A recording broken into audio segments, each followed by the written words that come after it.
আজকে আমি ব্লগটা ঘরের বাইরে থেকেই শুরু করছি। আমি আজকে একটা রান্না তোমাদেরকে শেয়ার করব, যার জন্য কয়েকটা কুমড়ো পাতা আমার লাগবে।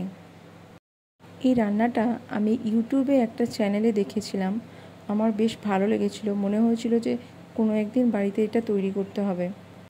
তবে এটা তৈরি করতে যে ইনগ্রিডিয়েন্টসগুলো তারা বলেছিল, আমি ইনগ্রিডিয়েন্টসগুলো সেম রেখেছি, কিন্তু প্রসেসটা ছিল আমার অন্য।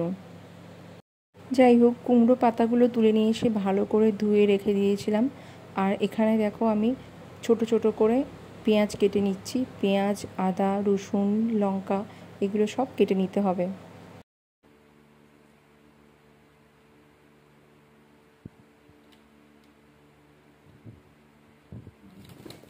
আমি এখানে বসে বসে পেঁয়াজ, আদা, রসুন এই সমস্ত কাটছি। আর আমাদের বাড়ির ছোট মেম্বার যে সারাক্ষণ বিরক্ত করে বেড়ায়, সে এসছে আমাকে বিরক্ত করতে। এগুলো কিছুতেই কাটতে দিচ্ছে না আমাকে। এমন বিরক্ত শুরু করেছে, বাধ্য হয়ে আমাকে বটি সরিয়ে রাখতে হলো। উড়ে এসে এবার আমার কোলে এসে বসেছে। কিছুতেই আমাকে পেঁয়াজ কাটতে দিচ্ছে না। পেঁয়াজগুলো খাবে, ওই দেখো গিয়ে আবার পেঁয়াজ খেতে যাচ্ছে। পেঁয়াজ, আদা, রসুন আর কাঁচা লঙ্কাগুলোকে আমি ঠিক এরকম ছোট ছোট করে কুচু কুচু করে নিয়েছি। কুমড়ো পাতাগুলোকে আগেই আমি এমনি জলে ধুয়ে নিয়েছি। এবারে কড়াতে কলের জল দিয়ে আমি নুন দিয়ে ভালো করে গরম করে নিয়ে কুমড়ো পাতাগুলোকে হাফ সিদ্ধ করে নেব। ওহো, আমি তো তোমাদেরকে রেসিপিটার নামই বলতে ভুলে গেছি। আজকে যে রেসিপিটা আমি তৈরি করছি, সেই রেসিপিটার নাম হলো কুমড়ো পাতা দিয়ে মুসুর ডালের পাতুরি।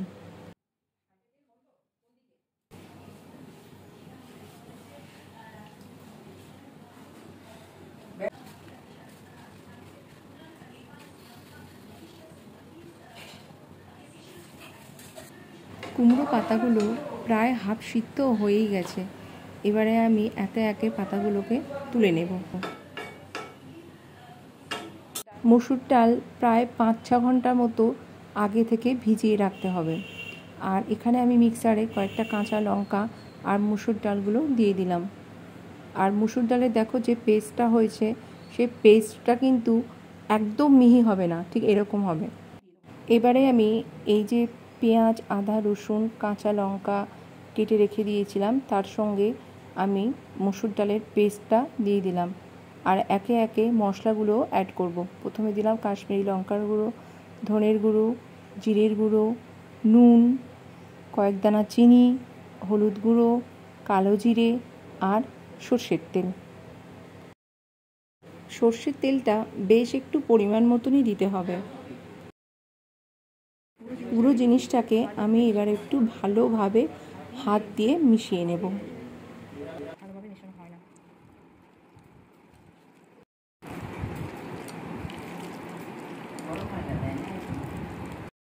এবারে আমি কড়াইতে সর্ষের তেল দিয়ে ভালো করে তেলটা আগে গরম করে নেব। মাছের পাতুরি যেভাবে করে, আমি ঠিক সেইভাবেই কুমড়ো পাতাটাকে ভালো করে আগে খুলে নিলাম। তার মধ্যে আমি যে পুরটা বানিয়ে রেখেছিলাম, ওই ডাল, সমস্ত মশলা সব কিছু দিয়ে যেটা বানিয়ে রেখেছিলাম, সেটা আমি পাতার মধ্যে দিয়ে পাতাটাকে চারিদিক দিয়ে ভালো করে মুড়ে দিলাম। এই একইভাবে আমি পরপর 5-6টা করে নিলাম।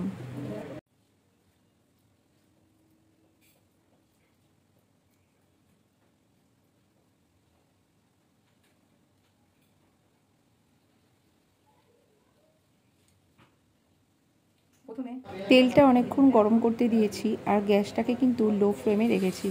এবারে আমি এই দুটো পাতুরিকে আগে ভেজে নিচ্ছি।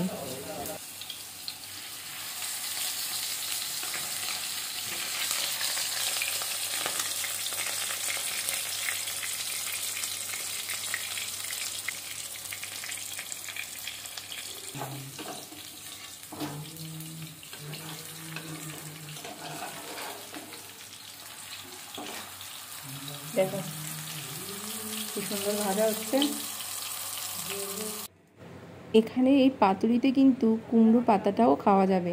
আর আমি যেহেতু আগে থেকে কুমড়ো পাতাটা ভালো করে সিদ্ধ করে নিয়েছি, এখানে 4টে কাঁচা রাখা আছে, এগুলো পরপর ভেজে নেব।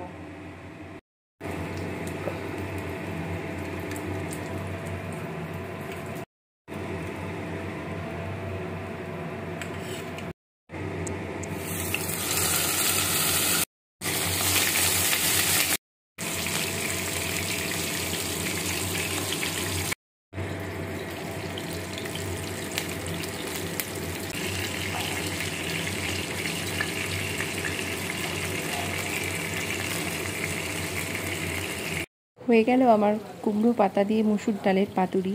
এবারে বাবা আর মা খাবে, খেয়ে বলবে কেমন হয়েছে।